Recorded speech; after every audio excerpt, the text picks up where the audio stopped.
ওরা ম্যাচের আগে বলেছিল মেসিকে ওরা ঘুম পাড়িয়ে রাখবে, যেন হলো পুরোই উল্টো। বাদ ভাগা উল্লাস, আর সেই উল্লাসের প্রতিদিনের গল্পের শেষটা একই রকম।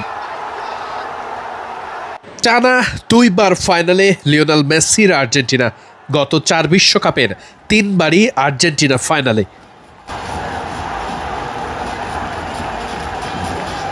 রাত ফুরিয়ে হয়তো সকাল হবে, তবুও আর্জেন্টাইনদের এই উল্লাস থামবার নয়।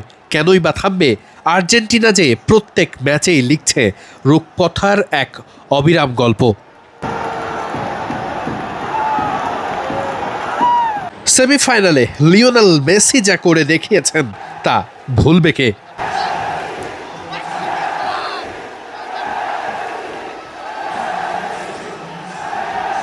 আটালান্টার ওই এক টুকরো গ্যালারি যেন এপারে ড্যাফোডিলের টিএসসির চত্বর।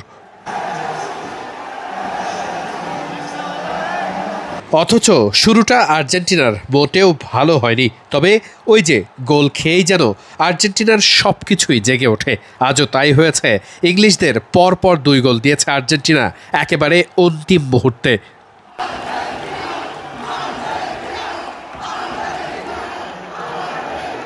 ম্যাচ শেষে কত কিছুর কাটাছেঁড়া, তবে দিন শেষে জয়টাই তো মুখ্য। আর্জেন্টিনা প্রত্যেক ম্যাচ শেষে সেটাই নিশ্চিত করছে।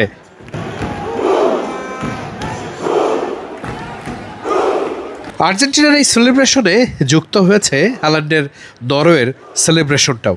হবারই কথা, এই বিশ্বকাপে তারাও তো একটা বড় অংশ।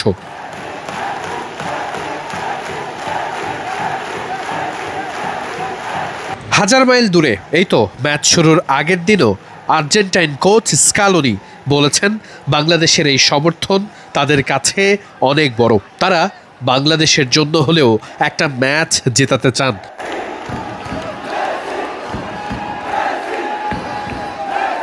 বলা যেতেই পারে আর্জেন্টাইন কোচ স্কালোনি কথা রেখেছেন বাংলাদেশকে জয় উপহার দেওয়ার কথা তিনি রেখেছেন ফাইনালে উঠে। আর্জেন্টিনা স্পেন মহারণের সামনে এখন পুরো বিশ্ব। বাংলাদেশের ফ্যানদের ফেভারিট 2 দল ব্রাজিল আর পর্তুগাল অনেক আগেভাগেই বাদ পড়ে যাওয়ায় এই বিশ্বকাপটা ছিল অনেকটাই একপেশে।